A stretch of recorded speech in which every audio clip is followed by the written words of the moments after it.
What's up, guys? So welcome to the big comfy couch.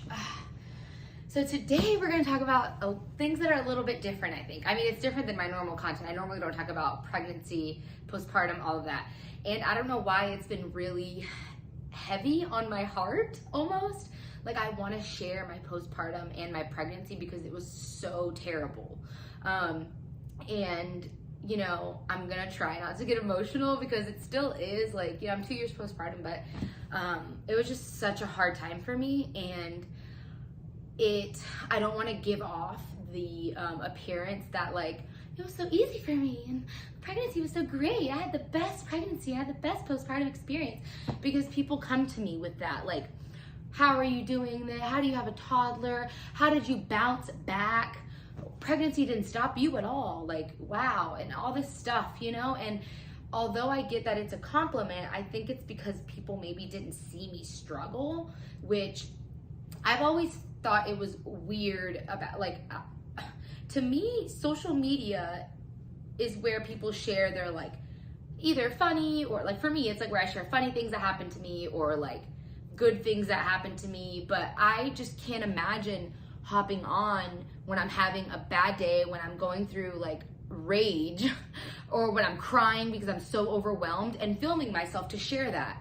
That is so weird to me. And I don't think that makes you fake. I think if you look at social media and you think their life is perfect, then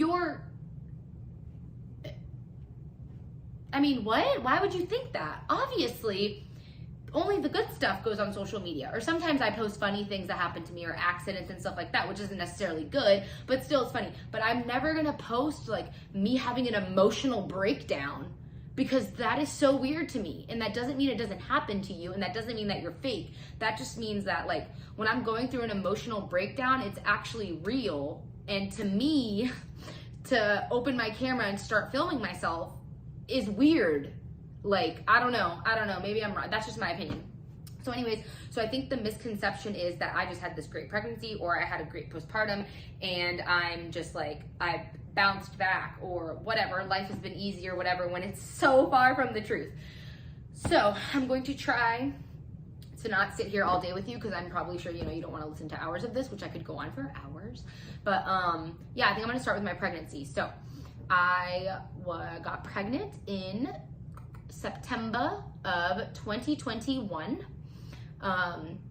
is when I found out. No, it was October 2021 when I found out I was pregnant. And I mean, I didn't get morning sickness. So I guess that's a good thing. I didn't get any morning sickness. I didn't feel any different. But I also think that has a lot to do with my attitude that I've always lived in. I've always lived in a survival attitude for as long as I can remember, you know? Like, I'm really gonna try not to get emotional, but I might, so warning. I've always lived in I have no other choice but to make shit happen and survive. I've always lived like that my entire life. And even after getting married with Keith, and, you know, maybe I didn't have to live like that anymore, I still live like that. I still have that mentality. I still have this, if I get sick, it doesn't stop me. If I get, you know, something, things don't stop me. And I don't know if that's a mental survival skill, or if really I just didn't get postpartum and pregnancy didn't slow me down, because pregnancy didn't slow me down. I was still working full-time my entire pregnancy. I will get into that though, because I did get sent home because it was in the middle of COVID. So I got to work from home, but I was training at 6 o'clock in the morning before I got sent home to work remotely. I was training clients at 6 o'clock in the morning, my first trimester, 6 o'clock in the morning at the gym. Then I would work at the gym until maybe like 4. And then I would have another client after my gym shift. And I was working 12-hour shifts when I first got pregnant, my entire first trimester. And yeah, and then also, like, I put the survival thing on myself, but then I'm also resentful and angry that I'm doing it, you know? So that's what I did. And I never asked for help. Like, I was in the UK, and if you don't know me very well, I'm a loner. Like, I seem like an extrovert, but I'm actually an introvert. I actually, you know, prefer to be by myself most of the time. And if I do things with people, it can be like once in a while, and it drains me. Like, I don't know. that's just me. So I was always a loner, so I didn't really have any friends, which sucked. And I've always felt like I didn't need people. I think that has to do with my survival lifestyle. I always felt like I didn't need people. Like, so that's why I didn't care to build relationships, which is probably a whole nother issue. But, so I never built relationships the whole time I was there. And so whenever I needed help and I needed people, I had a couple of friends that are really good friends, but I just never felt comfortable asking for help. So not only did I just not have a big community of people to help me, I didn't feel comfortable asking the couple of people that I did have for help. And then I was resentful of that. And then I was resentful that nobody helped me because, and this is like, to my personality, if I see someone struggling, I'm going to offer their help. I'm going to offer to help them. And I thought that's what other people would do or saw, that people would physically see me struggling or would just assume I was struggling and then offer their help, but nobody did. And that's nobody's fault. I mean, I should have asked, but I guess, you expect people to be like you are, and that's just not the case. What else? So pregnant, cool, everything was going great. I didn't get any sickness. Pregnancy didn't slow me down at all. And then when I was about 4 months pregnant, because in January. So January, was it COVID?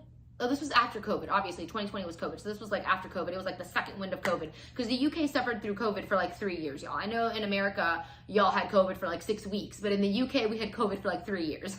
Complete lockdown. So then in January, they were still not letting up on a lot of COVID restrictions. They put us back on lockdown. So then in January, the gym, I was a government employee at the time, and the gym sent me home to work from home, which was such a blessing. So I worked from home, like full salary. It was amazing from January. So I was October, November, December.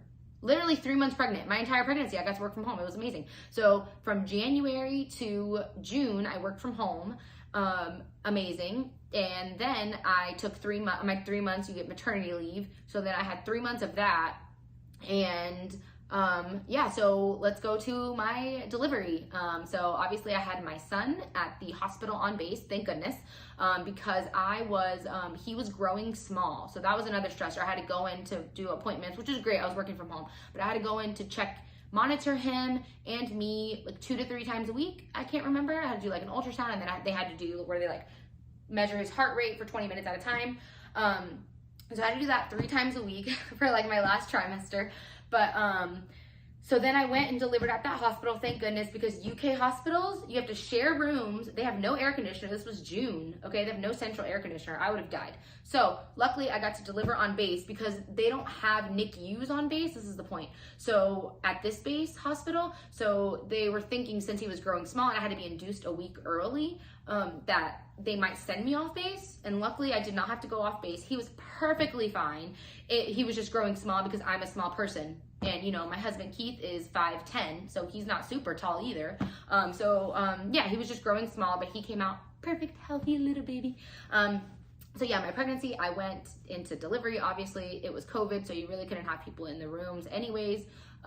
We didn't have family there at all because I wanted my mom to come, but she just had life happening for her, so she couldn't come.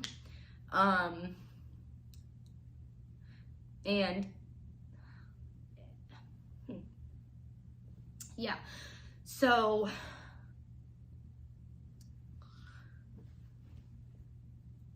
I literally just said I don't cry on camera, and here I am.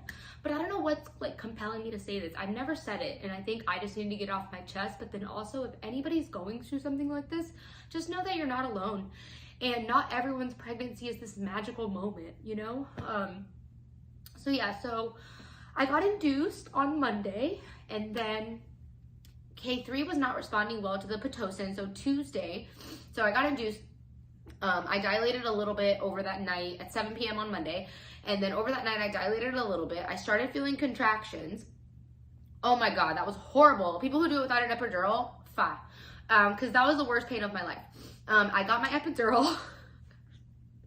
And listen, I was living my best life. I was sitting up. I was like, can I have gummy worms? And literally 15 minutes before the epidural, I was on the ground crying, screaming, like it was crazy.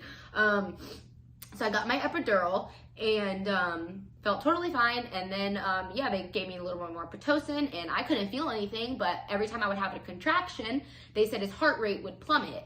And I was like, okay, you know, I'm not a doctor, but I'm like, let's get him out then. Like, what are we doing here? You know what I mean? And they wanted to wait a few rounds and I'm like, absolutely not. But, you know, it's hard to, you don't know what you're doing, so you don't really advocate for yourself, which the next time, if I am blessed enough to do this again, I will do things so much differently.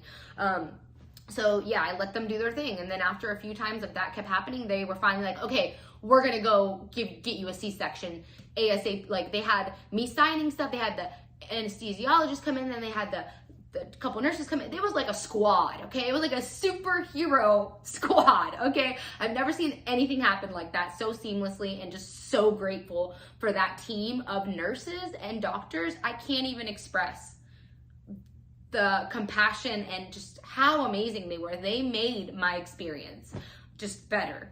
And yeah, so we went in, literally 3 minutes later, I'm cut open like a little pig. They got K3 out, he's crying, and I'm shivering uncontrollably. I can't stop shivering. I'm shaking like that, like, and I couldn't stop the entire time. The second they started wheeling me over, my body started shaking uncontrollably. I don't know why, but I couldn't stop shaking. And even after they got K3 out and they wanted to put him on my chest and stuff, I was shaking uncontrollably, and I felt so bad. I'm like, I don't want to drop him, you know? So all that went good, thank goodness. So we got out, you know, we stayed at the hospital for a few days. Like I said, the nurses were just a godsend to me. So we got to go home. And I was breastfeeding, which was amazing too, because I was so nervous that I wasn't gonna be able to breastfeed. So I was so grateful I was able to breastfeed. The nurses really helped me out there.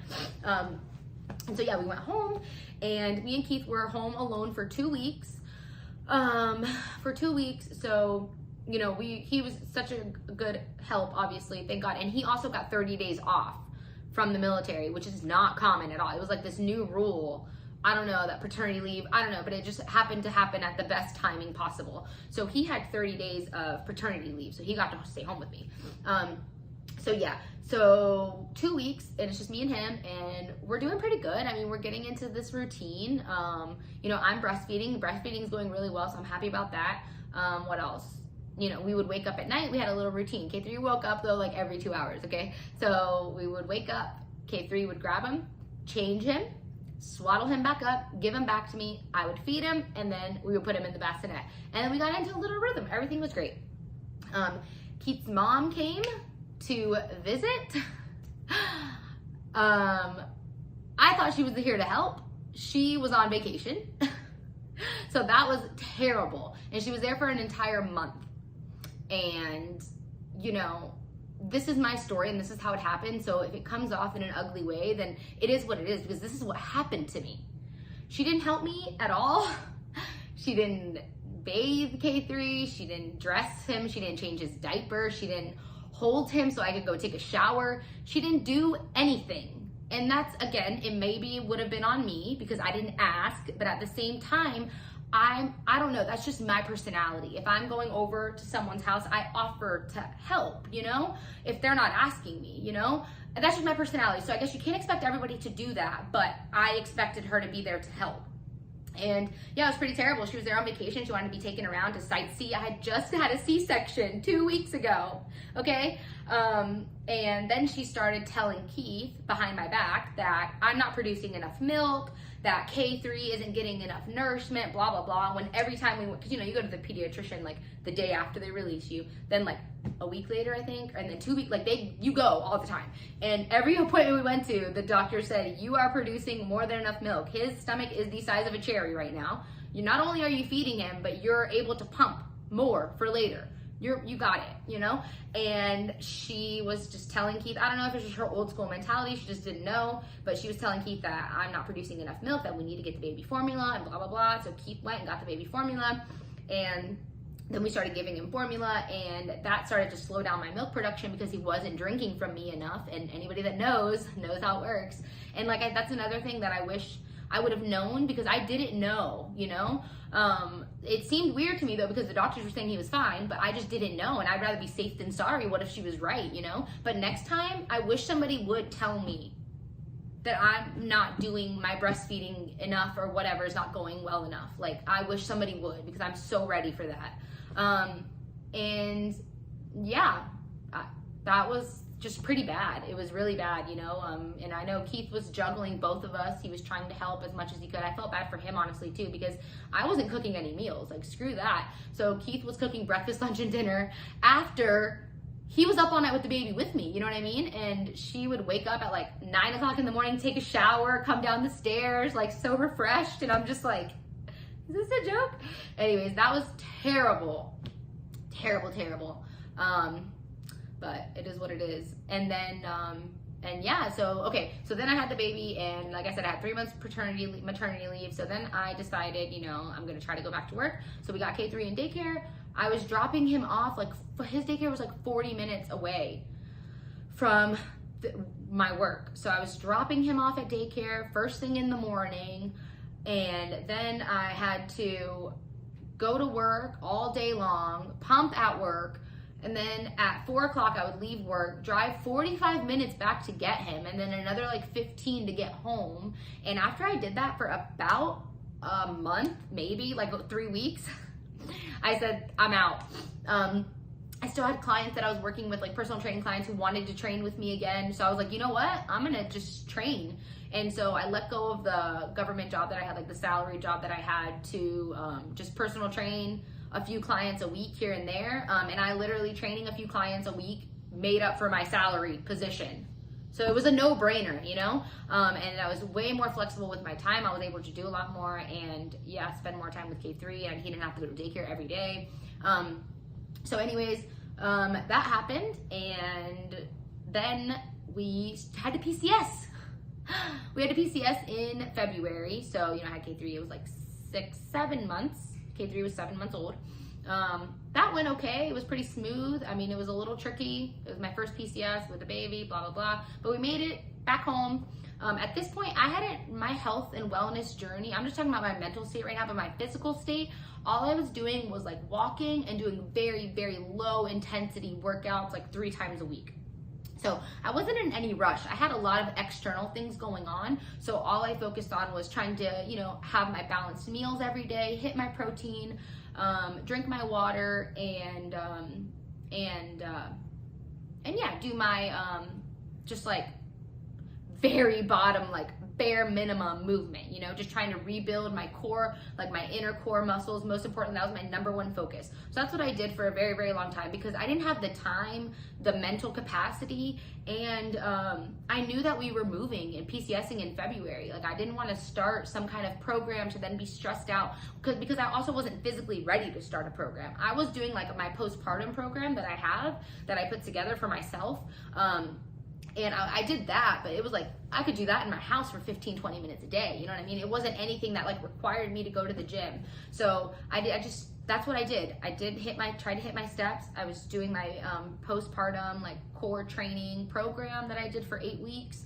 And then, and yeah, that's it, walking. So anyways, we PCS'd in February. Life was just so crazy and so stressful and so hard. When we got here, this was our first time on a military base in America. Keith was overseas his entire career, 11 years. He's overseas the entire time. So he has no idea what the military in the US, I mean, it's still a US military, but it's different. You get different stipends, you get paid differently, you get different, it's different. So he didn't really have a lot of idea what was going on, because he was new, you know, to military here stateside. So we had a lot of learning curves, but we were in a hotel room for over a month with the baby, a 1-bedroom. It was like a little apartment, had a kitchen and everything, but a 1-bedroom with the baby, okay? And it was just me and K3 all day long. Keith, straight to work. So it was just me and the baby all day long. And yeah, all we did was like walk, and I tried to do, you know, 20-minute workouts here and there whenever he was was napping, and then I would take him to this outside gym so that way I could work out there with some weights, and he did okay when he was napping, and he would do okay for like 15 minutes if he was awake, and then he was like over it. And then really I just focused on having balanced meals. That's really what did it. And walking. We walked so much because I would walk in the morning and then I would walk in the afternoon too because I was so bored in that freaking one bedroom apartment. And my car wasn't here yet, so we couldn't even go anywhere.